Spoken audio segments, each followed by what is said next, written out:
Welcome to the next episode of Evoplay Podcast. Here, iGaming industry leaders share their insights. And today's guest is Jack Smith, seasoned professional in the iGaming industry, particularly in sales, and senior sales director at Sportingtech, a top-tier gambling and software provider. How are you doing today, Jack? Good, Igor. How are you? Good. Thank you for having me. All is good. I really hope that we have a good conversation today about which is really matters nowadays. Sure we will. And right now I know that you have opened an office in Brazil. So you just starting to be multinational company with quite few offices around the world. As it's Christmas time, I would like to ask you about, do you have any traditions in your team around Christmas time or something related to that in your offices? Well, certainly in the offices. I know I can't account for here because obviously the office has just opened, in the past sort of 4 or 5 months. And this with the team here would be the first Christmas as like we would have as a team. But in terms of other offices, so we have offices in London, in Malta, where our headquarters are, in Sofia, in Lisbon, and in Sao Paulo as well as others remotely.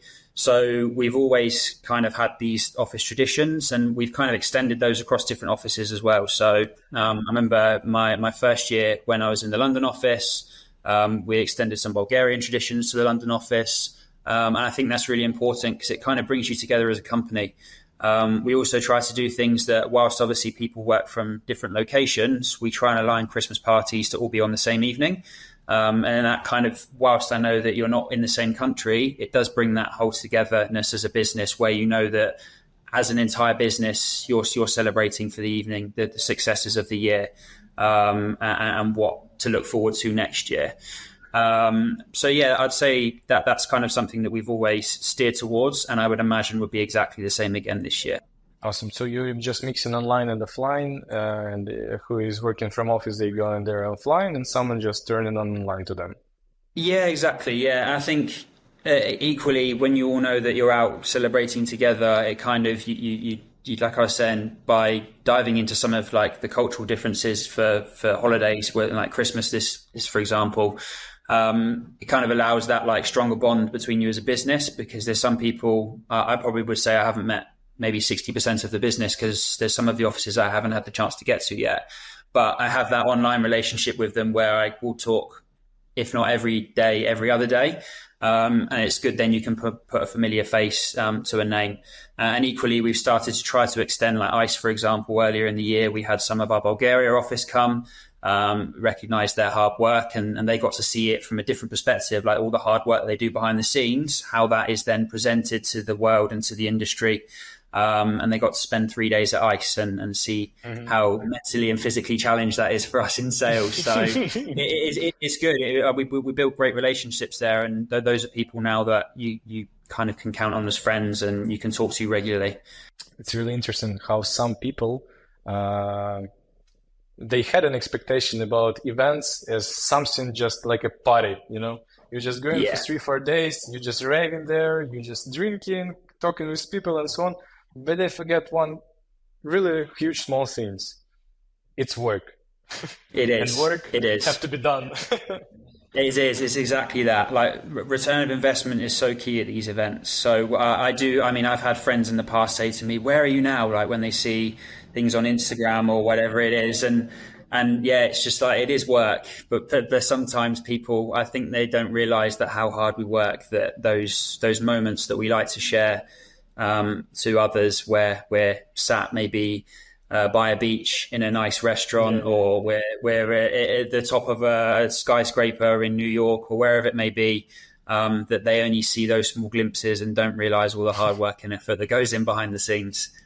I mean, under such horrible circumstances, we're really trying to do our best just to make work done. Exactly. Yeah. I'm always asking all my guests about your personal journeys. How did you arrive where you're right now? What was the main things which changed your mind and changed yourself during the road? So could you please give us a bit feedback about that? Yeah, of course. So I've been working in iGaming now for the past 10 years. I actually kind of fell into it with no real expectations. I was living in Australia, and I kind of fell in love with the big city life and knew that when I came back to the UK that I wanted to move to London. So essentially what I was doing is I was just applying for roles on LinkedIn, and I managed to find a customer service role, entry level, at a company called Sportingtech, and with their B2B arm, Sporting Solutions. And I was essentially just doing customer services. I had no iGaming industry experience, but on my first day, I just fell in love with the industry. I was being surrounded by people that had the same interests as me, their love for sport, passion for having bets as well, which is always good at the age of like 23, 24. It's something that I was doing quite regularly. And then from there, I just kind of grew into it. No real day ever felt like I was at work because it just felt like I was doing something that I enjoyed. So I moved from there into partner relations. So I was working on our B2B side, working with different operators in different markets like Australia, Africa, Europe, for example. And then from there, I moved again within the business as a very good at relationship building. I was moved into the sales team. So I've been doing sales now for the past 8 years. And I moved across to Sportingtech around, 3 years at the end of this year now. So I've gone from selling B2B data, trading, odds, for example, risk management, to now selling all verticals. So the complete platform, the PAM, and everything that comes with that, casino, sports betting, virtuals, etc., etc.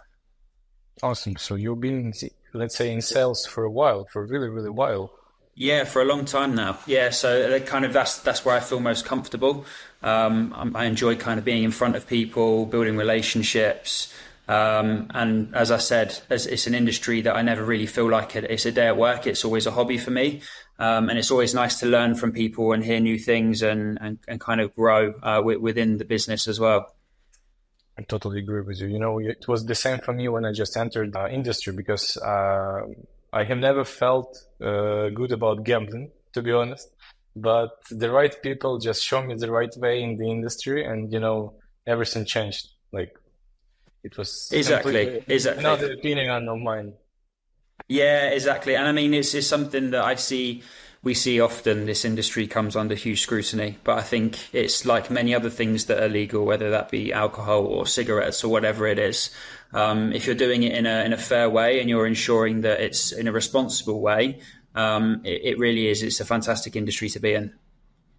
I'm totally glad for you also that you're talking about sales as the part of yourself as well, as you feel that this is a hobby for you, because I'm feeling the same, to be honest. And I'm struggling when someone just come into the company or whatever, I'm on the interview and they talking to me that the sales and just the entry point of some of the other job or whatever, going to company, changing the view. I don't know what happened in their minds. What I'm talking always, sales is like the final destination. When you're in sales and you understand what you're doing, you don't want to go anywhere. No, I completely agree. It's for me, I do very much still love the idea of, I mean, we're very, very lucky. We're in an industry that is globally recognized. And with that comes obviously events all over the world. So for me, it's also, as much as it's an opportunity from a professional angle, you do get to see parts of the world that you wouldn't expect to see. I mean, I genuinely think I've probably been around this earth 15, 20 times over in the past like 6-7 years with all the trips that we do. And just, it's always good to learn, just even on a personal level, like to see new cultures, understand how people operate, especially, for example, like in Latin America, which we'll get onto later, the trends and the kind of the user experiences and some of their idiosyncrasies are very, very different dependent on where they're from. So it's always good to learn and kind of be in front of those people to understand them better. And then especially in sales, the end goal is that you want to be able to close deals and be able to help operators achieve success. You know, what I also really would like to know, mostly from sales managers and from sales directors and from salespeople, let's say, what core principles just making you who you are right now, if you're talking about sales or we're talking about leadership position? I mean, what you have as a core in yourself? I'd say for me, it's for often I think it's to be fair, be empathetic as well. Again, you're in a position as a leader because people lean to you for whether it's advice or how to move forward with any challenges or strategies and in how we try and succeed collaboratively. So like for my team, for example, it is a fairly small team, but we do work hand in hand and we work well together. I think the great thing for me and for us as a team in general is that we're all very, very strong in different areas. So collectively as a whole, we put together quite a good argument in front of any operator when we're trying to win business. And we never look at it as, I mean, yes, there is elements of competitiveness, which is always good in sales, but at the same time, we all collectively cheer to win together. And that means there's an opportunity whereby something might be more technical and the person that's leading that could be more relationship focused or have less of a technical angle. Then together, you form quite a formidable force. I think the key thing is that any operator, when they want to work with someone, is they want to have confidence in what they're buying and know that you're equally invested into achieving their success. It's something we've always said, even from my days when I was in account management. We always look at it as your partners. It's never a customer and the person selling, for example. You're in this as a partnership. Like you need to achieve together, and the end goal is that by achieving better, then obviously everyone eats, essentially. What I also really thrilled to know about how you and your team stay motivated in such a, we can say, it's cliche word, rapidly changing industry, because we have a lot of operators, we have a lot of platforms, we have a lot of aggregators, and all of the deals just going back and forth between all of these objects. But how do you stay motivated? How do you want to grow? What inspires you and your team? Yeah, so I think it's important. It's like I said earlier. It's to have that belief, and we work in an industry that has so many opportunities and places to work and people going in different directions that I think for me it's about finding the right fit. And us as a team, we all believe in the product that we're selling, which is extremely important, because then it sells itself. If you can build the relationship, there is no need to kind of. I've never been a believer in people that will go into selling something and talk about what their competition isn't good at. It should always be what you're good at and be reliant on the areas in which you're good in terms of the product itself. That's where the success will come.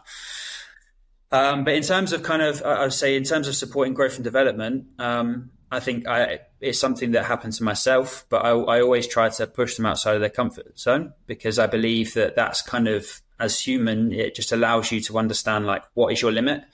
So for things like I said, giving them belief in something that they haven't done before, like now, for example, maybe the next step for them is that they go on a podcast or a webinar, or they go on a panel at a show, going online, talking about personal things, about the company that you work for, industry trends, etc., etc.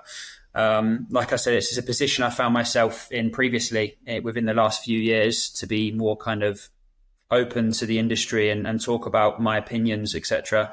And I'm highly appreciative of where it's got me. So it's a constant learning curve, and you're always learning every day from these experiences, and you get to be in and amongst people that also have good visions and good ideas in terms of how they see the industry. So again, you can learn from that.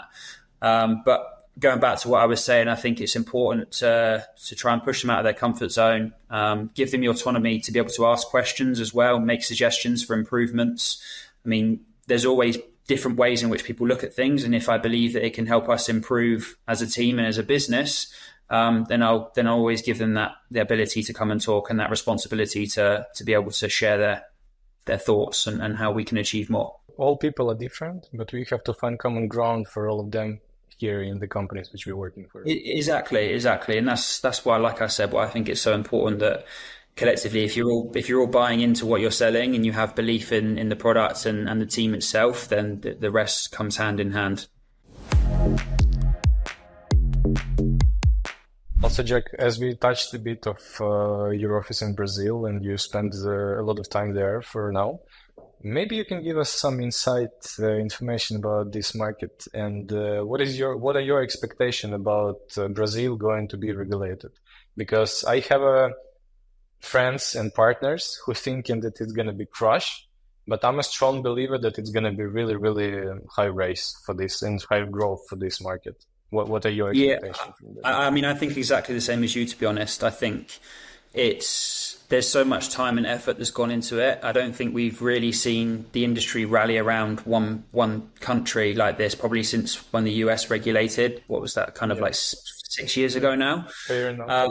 And I mean, if you look at it from a different angle as well, in the US, they only regulated at state level. And there's still states to this day that don't offer sports betting. But you give a country the size of Brazil, which I think north to south, the distance is longer than the north of Brazil to Canada, just to give you an idea of scale of how big it is. And for the entire thing to regulate at once, I mean, that's an extremely exciting opportunity, and one that geographically we probably won't ever get again. So yeah, for me, I do think it's going to be very fruitful. I mean, we study the list of approved operators regularly as sales. It's always good to know who's entering the market, especially if they're licensed as well. As a regulated platform, we want to be working with these operators. So for us, again, it's like looking at this list regularly. This is not a huge market. There's probably around 190 to 200 operators. And I think what we'll see is similar to the US, is that over a period of time, the marketing spend of the top 10, top 15 will become so big, especially with the big tier ones globally. So your Flutters and your Entains and the guys with deep pockets, they'll be able to come down and spend money. And I just think it will suffocate the smaller guys. So we'll probably see the medium to smalls, we'll maybe see some mergers or some buyouts. They'll acquire the databases for growth. That's how I envisage it. I think that the first 6 months will be fairly competitive, and then every 6 months we'll find less and less operators, probably similar again like to the UK. There'll probably be about 8 or 9 sports books or operators that kind of dictate the market, and we'll forever see new ones come in and try to take a piece of the pie. Some will succeed, some won't succeed. But I definitely think that overall as a market, it's the second biggest market globally. And there's just such a passion for it here, given that everyone is obsessed with sport, especially football. And then with casino as well now, we know that that's a huge volume as well. So as long as it remains responsibly fair, and player welfare is taken into account, then I think that this market will stay around for a long, long time. Totally on your side, to be honest, because, of course, it's like a critical moment for Brazil gambling and iGaming for sure. In all of the critical moments, there is three types of the person. First ones who doesn't see anything. Second one who's seeing opportunities but not using them, and the third one who's seeing opportunity and using them. In this case, I would like just to try and lose instead of not trying, but just looking at the other making something on this opportunity. Yeah, for sure. I completely agree. Jack, one more question also from my side, mostly about work-life balance. Let's call it in this way. We have a lot of flights, we have a lot of meetings, we have a lot of business which should be done, as we said before. How do you energize yourself? I mean, what are your hobby? What are you doing in your free time? Just talk about that, please. Yeah, so I mean, if I'm being completely transparent, I haven't had the best work-life balance this year. And I'd probably put that down to just the direction that we're going as a business. And for me, like I said, when it doesn't feel like you're at work and it's something that you enjoy, sometimes you do forget to take that time out that you need. I think the one that's been on everyone's lips this year is the regulation in Brazil. So for us, that's been of huge importance that we're able to support our existing customers in terms of technical compliance, making sure that our platform meets the criteria, as well as obviously looking to work with new operators that are going into the market. And as part of that, it's meant that I'm spending a lot of my time here, which again is very nice. Brazil is an amazing place to be. But yeah, I think for me, I do try to take downtime. I like to watch films. Since I've been here, taking up some different sports. So been playing beach volley, which is good fun from a social angle, and it's just something different. Also goes to the gym as well, which I think is extremely important for physical and mental well-being, because as you just said, we do travel a lot, so it's quite hard to get into any sort of regime with any kind of diet. You're constantly eating in hotels, or like Miami, for example, where we both were, and we know that the portion sizes are 10 times larger, and you still eat 3 square meals a day, and then you forget that you're eating 10,000 calories a day as part of it. So yeah, look, it's something that I definitely think I will try to do better next year. There are ways to do it. I would just say from that angle, I'm a bit lazy in terms of personal, like going to have like some sort of form of strict diet, etc., etc. So yeah, it's something that I will certainly probably put as one of my New Year's resolutions, because it is important.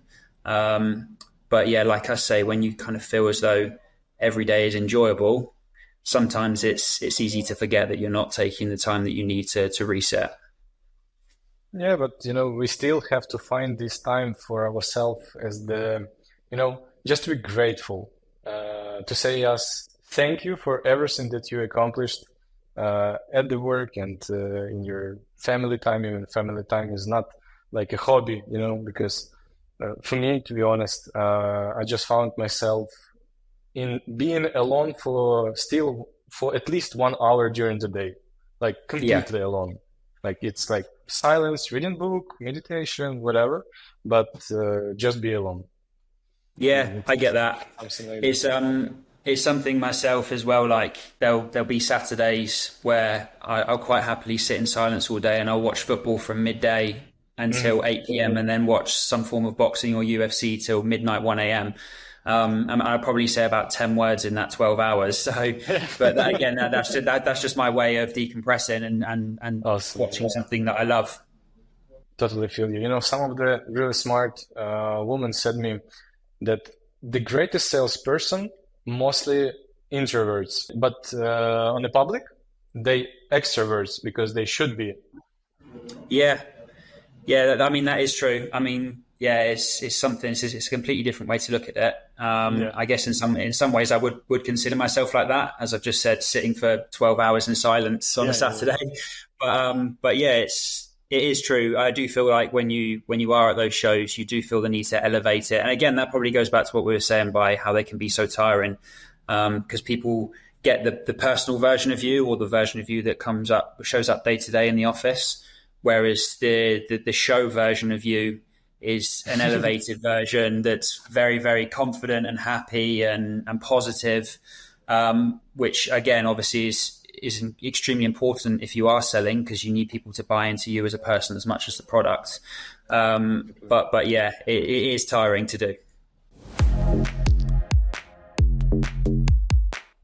Awesome, Jack. And the last question I'm also asking it to all of the guests that I have in this podcast.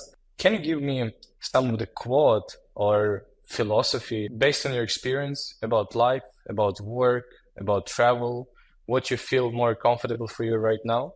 Just like a great quote for the audience. I wouldn't necessarily, I don't follow one particular quote. For me, though, I would kind of say success is the sum of small efforts. So often people, I think, look to take huge leaps forward in the right direction all the time, whether that be with a new job, with a increased salary, like a highly increased salary, for example, or a hobby, wanting to start something and being competitive at a high level very quickly. But I think that's more down to genetics, that overall as humans, we're highly impatient, and that we want to be the best that we can of anything that we put our minds to. But for me, I was saying, it would be small wins. So personally and professionally, something whereby you take each day and you look for a positive, you look for something that takes you forward. As long as you feel like that you've woken up and the following day you are a better person in terms of achievements, or you may have a new piece of information or whatever that may be than the previous day, then that's still, you're going in the right direction. And naturally there will be setbacks, but I think that realistically the steps forward will always outweigh the setbacks. Awesome, Jack. Thank you for that.